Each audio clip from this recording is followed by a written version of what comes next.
Welcome to the Get Trauma-Informed podcast, dedicated to unraveling the complexities of trauma, its pervasive impact, and the journey towards holistic recovery and realignment.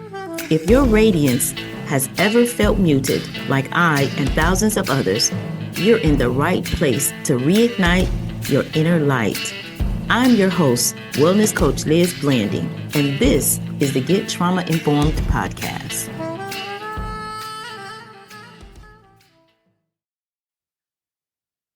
Hello, and welcome to the Get Trauma-Informed podcast. We are in part 2 or week 2 of our mini trauma recovery talk. We're in a series on trauma-informed leadership.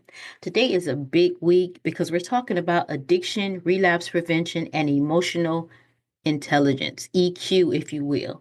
We're going to talk about addiction as a coping mechanism. We're going to talk about the trauma loop, emotional dysregulation, numbing, shame, relapse.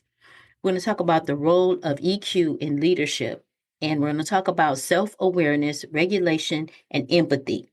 I have a reflective question for you, and you might want to write this down.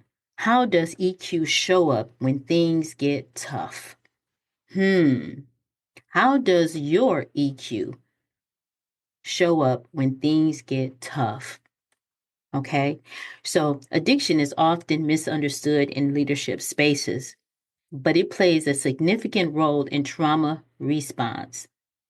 At its core, addiction isn't just about substances, it's about unresolved pain.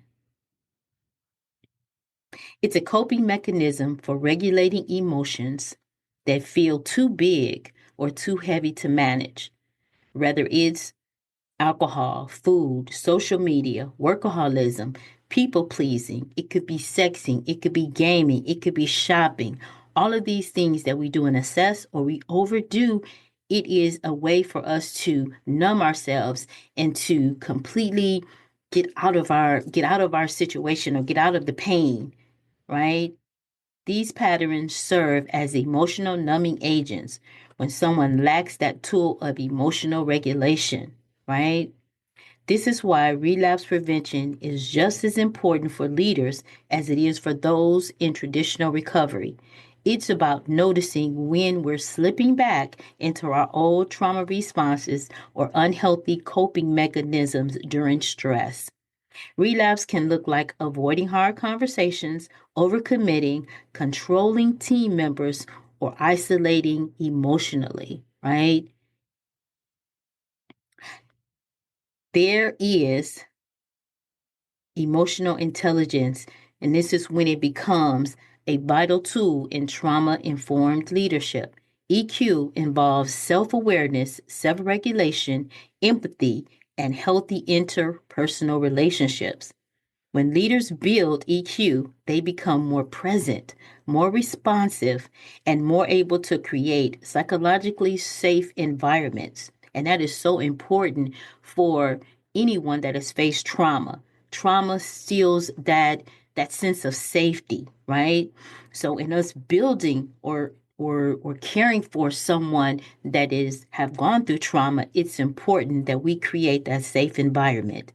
A leader with high EQ doesn't take things personally, reacts with intention rather than impulse, and builds trust through honest communication, right? That's what it feels like.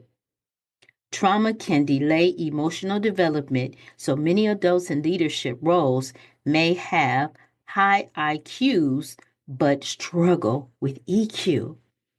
Recognizing the gap without shame allows leaders to rebuild new patterns, prevent emotional relapse, and lead with more compassion, clarity, and connection.